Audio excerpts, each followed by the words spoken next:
Versículo 4, hermanos. ¿Ya está ahí? Dice el texto: porque algunos hombres han entrado encubiertamente, los que desde antes habían sido, ¿qué cosa? Destinados para esta condenación. Y la primera característica es hombres impíos. Hermanos, ten cuidado de los de adentro, porque el texto dice, han entrado en medio de nosotros. Ahora, no digo que esto sea así el día de hoy, pero esto es preventivo. Deseo que este mensaje sea preventivo y no sea correctivo. De modo, hermano, que si más adelante Dios no lo permita, pero llegase a haber una mancha, o hay una mancha en nuestros ágapes, en nuestras coinonías, en nuestras reuniones, necesitas prevenirte con lo siguiente. La identificación número 1, el artículo número 1 es un hombre impío. Ahora, la palabra impío en el griego, hermano, es una persona irreverente. Son los que no adoran de la manera más recta y llegan a defraudar la ley de Dios. Estos son hombres impíos. Son semejantes, hermanos, a los hombres que vivieron antes de Noé. Por ejemplo, no vaya ahí, pero en 2 de Pedro 2:5 dice el texto, y si no perdonó a Dios al mundo antiguo, sino que guardó a Noé, pregonero de justicia, con otras 7 personas, trayendo sobre los impíos el diluvio. Es decir, el impío que mora y radica en medio de la iglesia tiene las mismas señales que un hombre que vivía en los tiempos de Noé. Hombres corruptos. Dice la Biblia que dándose en casamiento sin importar nada, hombres con hombres, mujeres con mujeres, cometiendo homosexualidad, lascivias, pecados inmorales, etc. Así que ten cuidado de los impíos. Ahora bien, hay 2 características principales en un impío. Versículo 4, por favor. Dice el texto, porque algunos hombres han entrado encubiertamente, los que desde antes habían sido destinados para esta condenación, hombres impíos. Y viene, ¿cómo son estos? Que convierten en libertinaje, ¿qué cosa? La gracia de Dios. Hermano, míreme aquí. Los impíos allá afuera sabemos su modo de actuar, pero los impíos aquí adentro, escucha esto, convierten la gracia de Dios en libertinaje. ¿Qué es esto, hermano? ¿Qué significa esto? Quiero citar a Joe Owen. Joe Owen dijo, alguien que sostiene la idea de que la gracia y la misericordia divina les permiten pasar por alto todos sus pecados, están muy cerca de convertir la gracia de Dios en el infierno y ser endurecidos por el engaño de su pecado. Es decir, todo creyente, entre comillas, que toma la gracia como algo banal, como razón de pecar, como Pablo lo dijo en Romanos capítulo 6, es un creyente con una mentalidad del averno. Romanos capítulo 6, si puede ir ahí por favor, en el versículo 1 dice, ¿qué pues diremos? ¿Perseveraremos en el pecado para que la gracia abunde? Hermano, ¿sabes cómo se comporta el impío? Toma esa gracia diciendo, bueno, Dios ya me justificó, ya me perdonó, ahora estamos en la gracia, hermano. Podemos mentir, podemos robar, podemos blasfemar, podemos hacer todas las cosas que queramos porque estamos en la gracia de Dios. No importa las malas cosas que hacemos porque estamos en la gracia. Pero Pablo dice, ¿perseverarás en el pecado para que la gracia abunde? Y la respuesta la da Pablo, en ninguna manera. No puedes decir, voy a andar en la carne porque estoy en la gracia, pero así es un hombre impío. ¿Te das cuenta lo importante? Versículo 2. En ninguna manera, porque los que hemos muerto al pecado, ¿cómo vivirás aún en él? No puedes vivir en el pecado, hermano. No puede haber una persona en la iglesia que diga ser creyente y trastorne y pervierta la gracia de Dios diciendo, bueno, hermano, es que ya soy salvo. ¿Has escuchado la falsa doctrina de salvo siempre salvo? No digo que el Señor no nos preserve en la vida eterna, el Señor guarda nuestra salvación, amén. Pero si tú piensas que el Señor guarda tu salvación y vives como un incrédulo, tú estás pervirtiendo la gracia de Dios. Y esa es la primera evidencia de un impío. Ahora, vimos lo que dijo Joe Owen, vimos lo que dijo el apóstol Pablo en Romanos 6. Ahora, ¿qué dice un servidor? Todo aquel que piensa, escucha esto, que por estar en la gracia tiene licencia para pecar, el tal tiene una mente del mismo infierno. Las manchas son los que dicen, soy salvo, no importa cómo viva. Al fin la gracia de Dios es grande. Estos son los impíos, según Judas. Creyendo que la gracia de Dios los salvará de vivir una vida inmoral. Hermano, ¿perseverarás en el pecado para que la gracia abunde? De ninguna manera. Romanos 8:1 dice, ahora pues ninguna condenación hay para los que están en Cristo.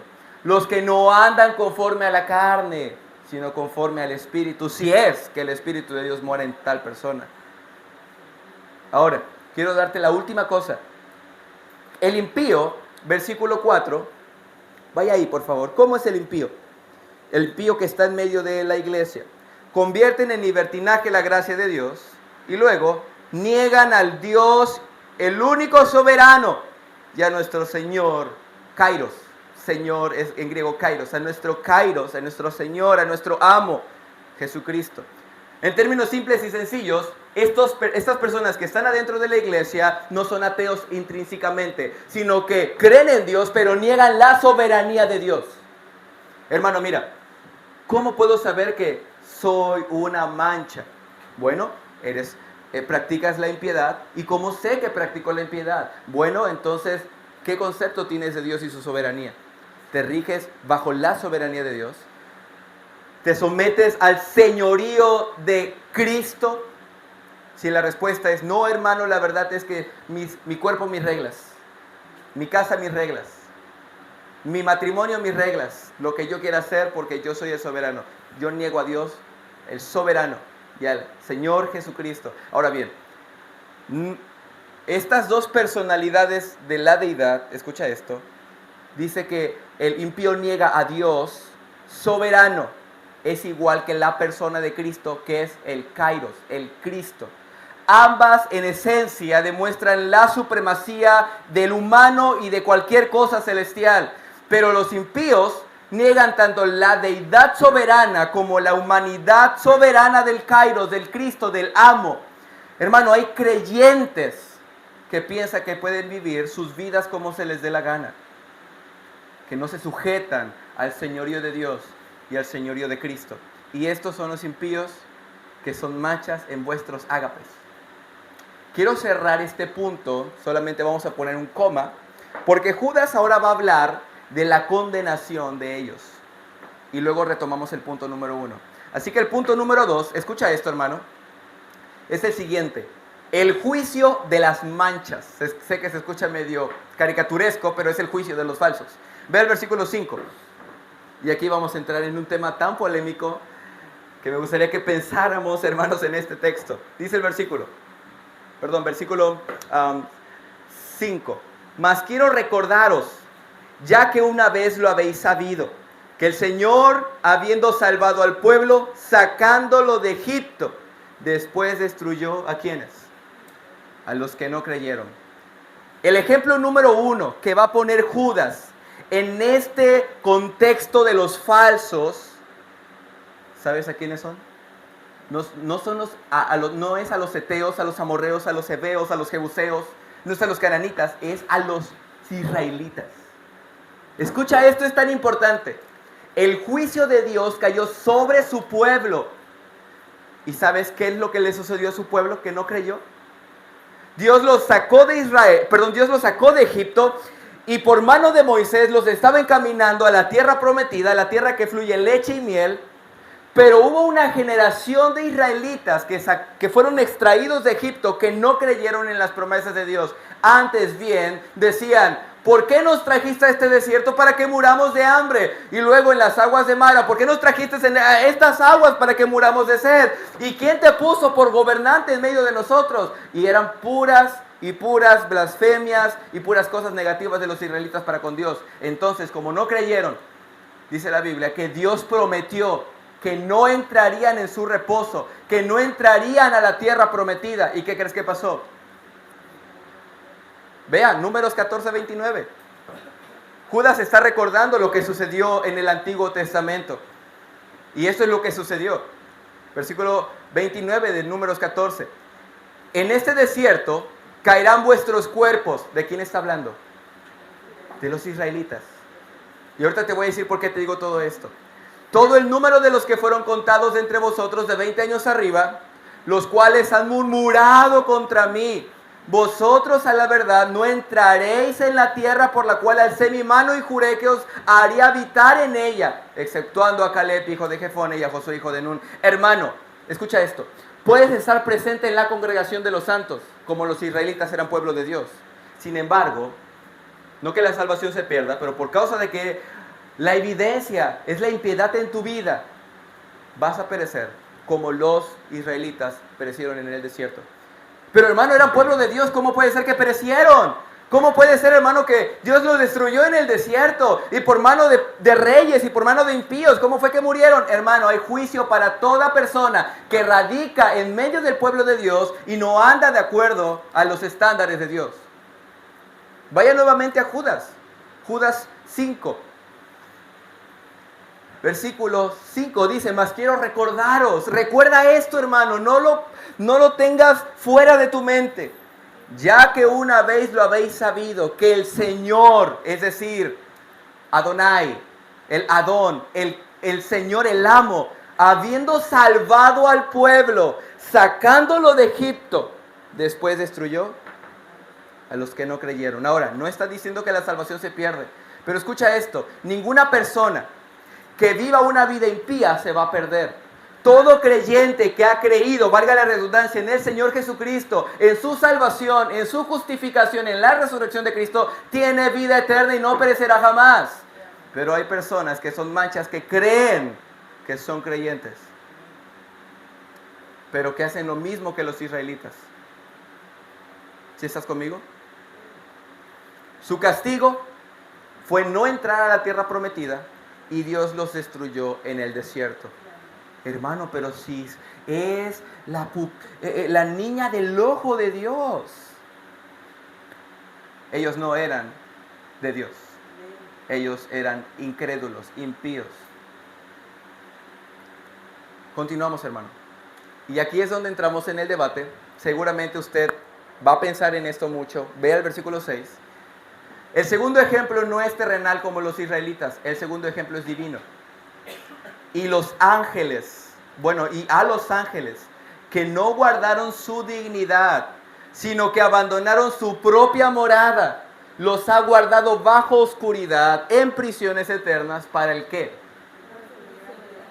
¿Cómo, hermano? ¿Cómo que Dios sentenció a ángeles para un juicio?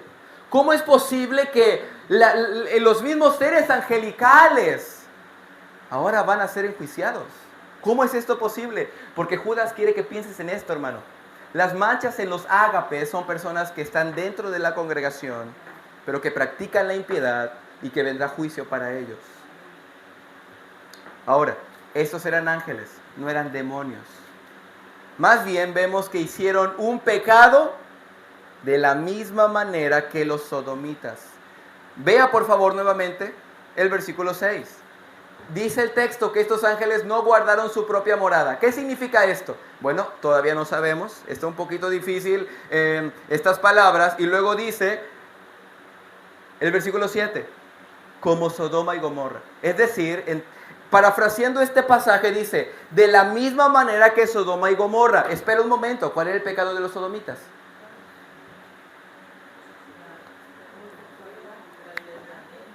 Homosexualidad, lesbianismo, mujeres con mujeres, hombres con hombres, teniendo relaciones múltiples. Ese es el pecado de los sodomitas. Y el texto dice, así también los sodomitas, los de Sodoma y Gomorra, y las ciudades vecinas, las cuales de la misma manera, ve el versículo 7, de la misma manera que aquellos. Pregunta, ¿quiénes son aquellos? Tienes dos opciones, los israelitas o los sodomitas. ¿Quiénes fornicaron y quiénes tuvieron vicios contra la naturaleza? ¿Los israelitas o los sodomitas? Los sodomitas. No es natural que un hombre esté con un hombre. Eso es antinatural. No es natural que una mujer esté con una mujer. Eso es antinatural. Y son vicios contra naturaleza. Ahora, ¿quiénes fornicaron? ¿Los israelitas o los sodomitas? Porque el contexto son dos ejemplos, recuerda. Y el ejemplo principal son los israelitas, pero su pecado fue la incredulidad. Y el segundo ejemplo, ¿cuál es? Los sodomitas. Como Sodoma y Gomorra, termine leyendo, y las ciudades vecinas, las cuales de la misma manera que aquellos ángeles, no que aquellos israelitas, que aquellos ángeles, habiendo fornicado e ido en pos de vicios contra naturaleza, fueron puestas, por ejemplo, sufriendo el castigo de fuego eterno. Hermano José María, ¿qué me está tratando de decir? ¿Cuál fue el pecado de los ángeles? Bueno, no sabemos y se discute cuándo fue que estos ángeles tuvieron vicios contra naturaleza. Lo que sí sabemos es que Judas primero pone a los ángeles como ejemplo y luego pone a los sodomitas como ejemplo de la destrucción de los ángeles. Es decir, lo que hicieron los sodomitas fue lo que hicieron los ángeles. Un pecado de fornicación y de vicios que van contra naturaleza. Yo me pregunto, ¿cuándo fue esto en la historia de la Biblia? Se debate. Pero estos hombres, lo que quiero llevarte, hermano, y a donde quiero llevarte, no pierdas el punto, escucha esto. Estos ángeles moraban con Dios, como los israelitas eran pueblo de Dios. Pero ni siquiera perdonó a los ángeles que pecaron. Por eso dice, cuánto mayor castigo tendrá aquel que pisoteare la sangre del Hijo de Dios, según el libro de Hebreos. Y ahorita lo vamos a ver. Escucha esto, hermano. Este fue el pecado de los ángeles que no guardaron su dignidad. Y cuando lo hicieron, se debate. Aunque pensamos que estos ángeles fueron los que estuvieron, particularmente yo pienso que esos estuvieron antes de Noé. Cuando los hijos de Dios vieron a las hijas de los hombres que eran hermosas y tomaron para sí mujeres. Ahora escucha esto. Solamente podemos pensar que los ángeles hicieron un pecado que está en contra de su naturaleza. ¿Cómo? ¿Cómo es que pecaron estando en contra de su naturaleza? ¿Y cómo es que se encendieron en fornicaciones? ¿Cómo es posible que hicieron tal atrocidad? Por eso, hermanos, no pierdas esto. Están enjuiciados, bajo oscuridad. Esperan el juicio de Dios para ser enviados al lago de fuego, como los sodomitas que fueron destruidos con fuego. ¿Te das cuenta la comparación? Hay juicio aún para los que han gozado de las bondades de Dios, como los ángeles. ¿Acaso tú no crees que los ángeles vieron la faz de Dios en el cielo? Le adoraban, estaban cantando en su presencia. ¿Y tú crees que los israelitas no gozaron de las bondades de Dios? Cualquiera que leyera el Antiguo Testamento pudiera decir, sí, hermano, ¿cómo fue que Dios los sacó de Egipto con estas plagas, con esos males que les causaron a Faraón, la muerte de los primogénitos, los piojos, las pulgas, las garrapatas y todo lo que sucedió en Egipto? Cualquiera pudiera decir, hermano, los israelitas gozaron de la bondad de Dios, pero aunque gozaron de la bondad de Dios, tuvieron juicio de Dios por su impiedad. Así que, hermano, mira, escucha esto, ten mucho cuidado. Ten mucho cuidado si crees que eres creyente, si crees que somos creyentes y al fin de cuentas nuestra vida solamente refleja impiedad. No te engañes. Termino con esto, hermanos. Los israelitas gozaron de las bondades de Dios. Los ángeles gozaron de las bondades de Dios. Y este es el punto. Como tú y yo gozamos de las bondades de Dios en cada culto, en nuestros ágapes, escuchando la palabra de Dios, las oraciones de los santos, los cantos de los redimidos, el testimonio del hermano Eusebio. Gozamos de las bondades de Dios y aún así, si practicas la impiedad, va a haber juicio. No que la salvación se pierda, hermano, otra vez, pero todo aquel que practica la impiedad no es creyente. Si tu vida es así, déjame decirte que hay un juicio para todo aquel que practique la iniquidad, aún gustando las bondades y los beneficios de Dios. Ni porque eran israelita, pueblo suyo, Dios los preservó hasta Canaán. Ni porque eran ángeles, Dios los preservó. ¿Sí está conmigo, hermano? Por eso este mensaje es preventivo. Lo resumimos así. Los israelitas fueron destruidos en el desierto, Los ángeles fueron reservados en prisiones de oscuridad, preservados para el juicio del gran día. Los sodomitas fueron destruidos con fuego y azufre. Y el que dice que es creyente, pero no vive de acuerdo como creyente, tendrá un castigo mayor. ¿Ve lo que dice Hebreos 10:29? Cuanto mayor castigo pensáis que merecerá a quién. El que pisoteare al Hijo de Dios y tuviere por inmunda la sangre del pacto en la cual fue santificado, e hiciere afrenta al Espíritu de gracia. Pues conocemos al que dijo, mía es la venganza, yo daré el pago, dice el Señor. Y otra vez, el Señor juzgará a quién. Hermano, el Señor te juzgará y nos juzgará. Y si no nos hallamos con buenas obras, viviendo como creyentes, el Señor juzgará a su pueblo, y horrenda cosa es caer en las manos del Dios vivo. Hermano, lo digo con temor. Tengamos cuidado. Si no eres creyente, arrepiente de tus pecados. Cree en Cristo. Cristo resucitó para darte vida. Quiero que volvamos al primer punto, donde estamos identificando a la mancha. Versículo 8. Lo siento, hermanos, Judas no es expositivo y consecutivo y se tuvo que saltar estos versículos. Versículo 8 dice así: no obstante, de la misma manera, también estos, ¿se da cuenta? Es decir, de la misma manera que los israelitas y de la misma manera que los ángeles, estos también, ¿qué cosa? ¿Estos qué cosa, hermanos? Mancillan la carne. Alto ahí. ¿Quiénes mancillaron la carne? ¿Los ángeles o los israelitas? Solo tienes dos ejemplos. Solo tienes que elegir uno de los dos. ¿Quiénes mancillaron la carne? ¿Los israelitas? Tú lees el Antiguo Testamento, libro de Éxodo, libro de Levítico y Números y Deuteronomio, parte de la historia del Éxodo, y nunca encontrarás gente que mancilla la carne. Solo nos queda una opción. Los ángeles mancillaron su carne. Versículo 8, léelo nuevamente. No obstante, de la misma manera también estos. ¿Por qué dice de la misma manera? Haciéndonos ver que de la misma forma también estos soñadores, es decir, estos dormilones, mancillan la carne. Hermano, y este es el segundo artículo de un impío. Un impío, hermano, es el que vive como los sodomitas, dentro de nuestros ágapes. ¿Cómo es esto, hermano? Son personas inmorales, depravados, que mancillan la carne, lógicamente, por ende, tienen relaciones ilícitas, hombres con hombres, mujeres con mujeres, múltiples relaciones sexuales. Hay falsos que dicen que son creyentes, pero viven vidas inmorales. Hay falsos que dicen que son creyentes, aún piensan que pueden estar dentro de la iglesia viviendo en adulterio, fornicación, porque eso es amancillar la carne. Hermano, escucha esto, 1 Corintios 6:18, huid de la fornicación. Cualquier otro pecado, léelo, cualquier otro pecado que el hombre cometa está fuera del cuerpo, mas el que fornica contra su propio cuerpo peca. ¿Te das cuenta?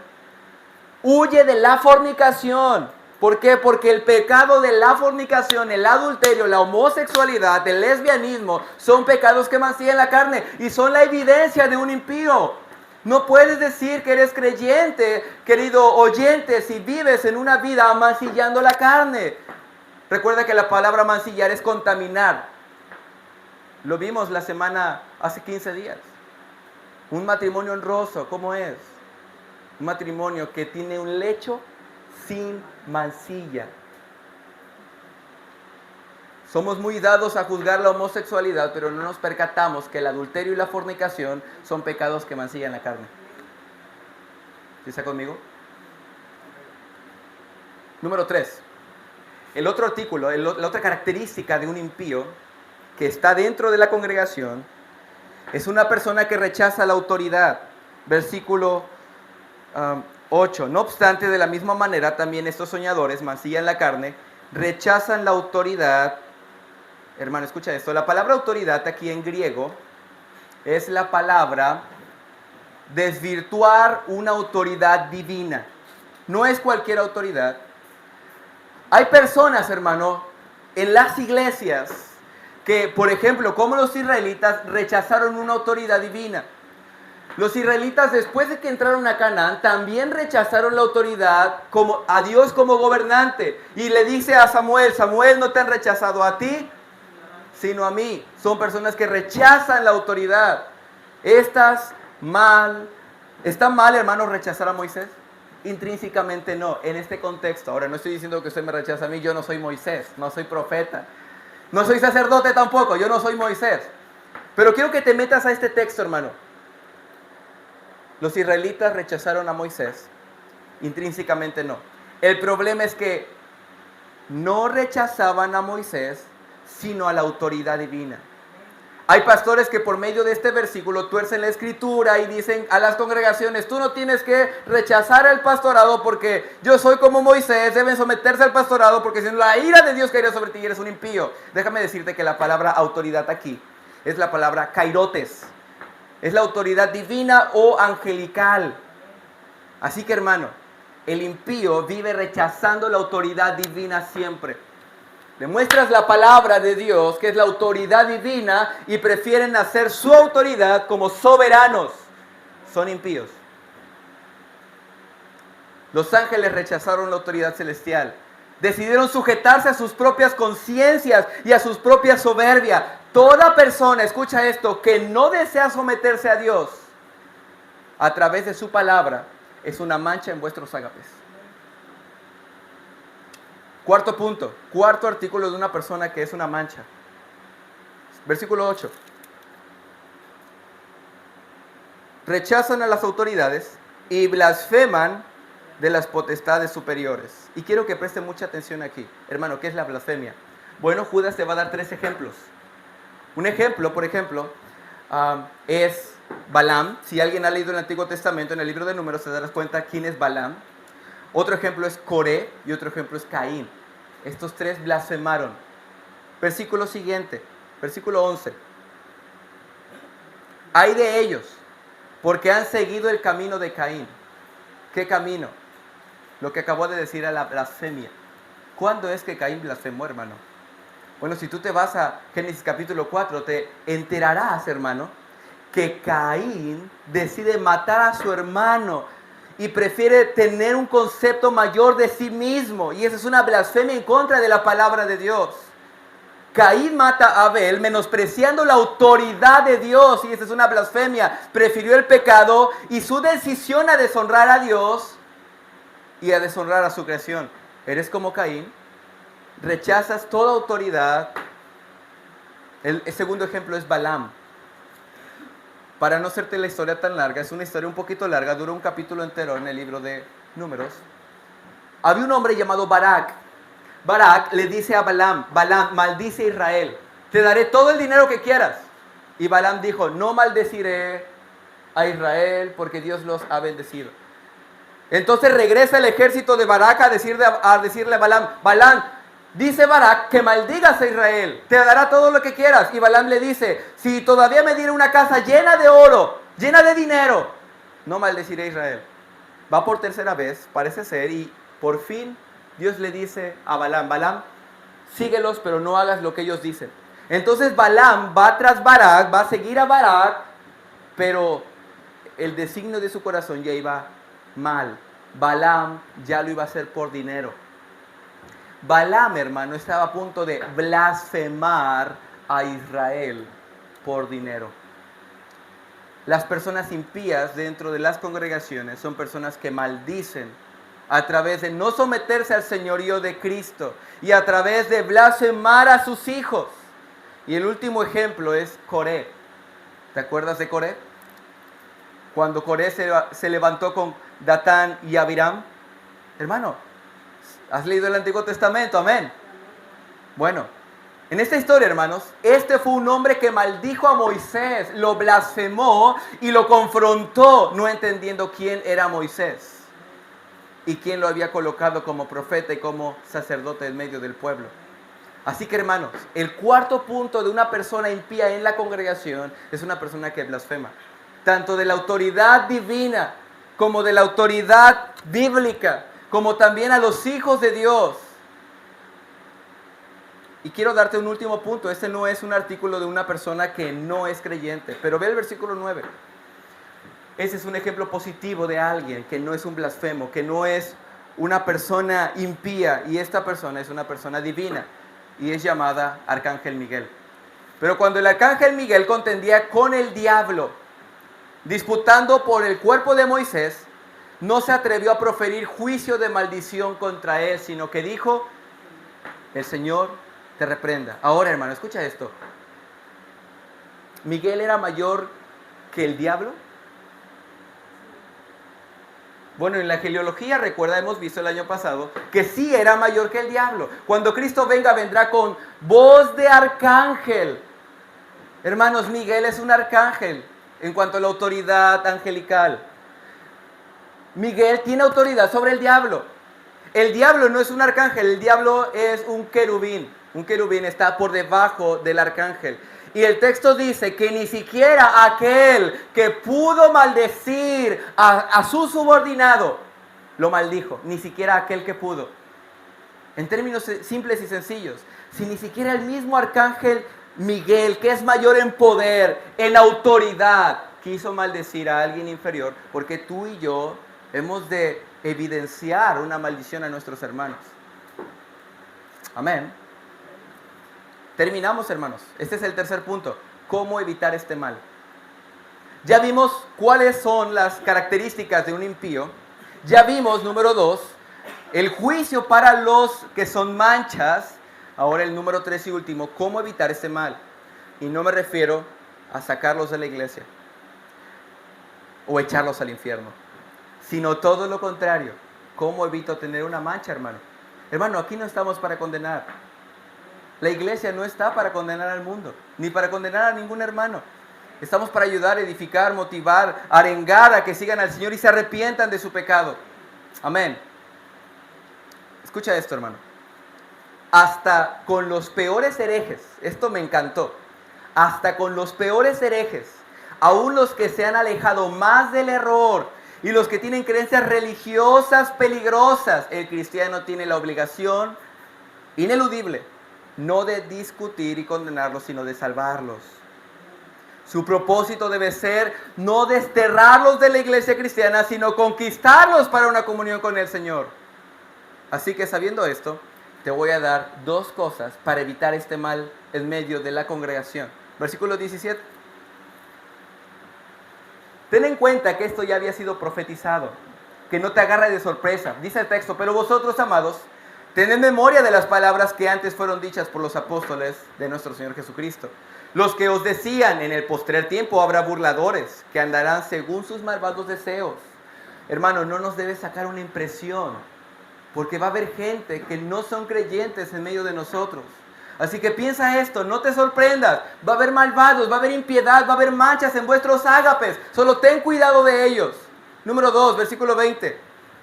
Pero vosotros, amados, o sea, ustedes que son iglesia, edificados sobre vuestra santísima fe. Querido hermano, edifícate en tu fe. No puedes ayudar a reformar a alguien si tú no estás reformado. No puedes ayudar, hermano, a salvar a alguien si tú no te edificas en la fe, si no conoces la palabra de fe, si no conoces la justicia de Dios, si no conoces la oración, la lectura, la comunión. No puedes ayudar a aquellos que están en este caso, hermanos. Tendrás que ser lleno del Espíritu Santo y edificarte. Número 3, orando en el Espíritu Santo, hermano. Necesitas mucha comunión con el Señor para ayudar a los falsos. ¿Sí está conmigo? En el versículo 21, conservaos en el amor de Dios, hermanos. El amor, este amor es por nosotros y este amor es en nosotros. Consérvate en ese amor. No puedes ayudar a alguien si tú no guardas el amor de Dios. Hay personas que por no tener el amor de Dios inmediatamente tachita y al infierno aquellos que son falsos. ¿Sí está conmigo? Por cierto, hermanos, en esta plática que tuvimos antes del culto, el propósito no es echar al infierno al hermano, tampoco dejarle de hablar, sino ayudarle y restaurarlo. Por eso debes conservarte en el amor de Dios. Si no te conservas en ese amor, lo primero que vas a hacer con esa persona que es una mancha en tu ágape va a ser señalarlo, condenarlo y mandarlo al averno. Pero si tienes amor, vas a ayudar a ese incrédulo.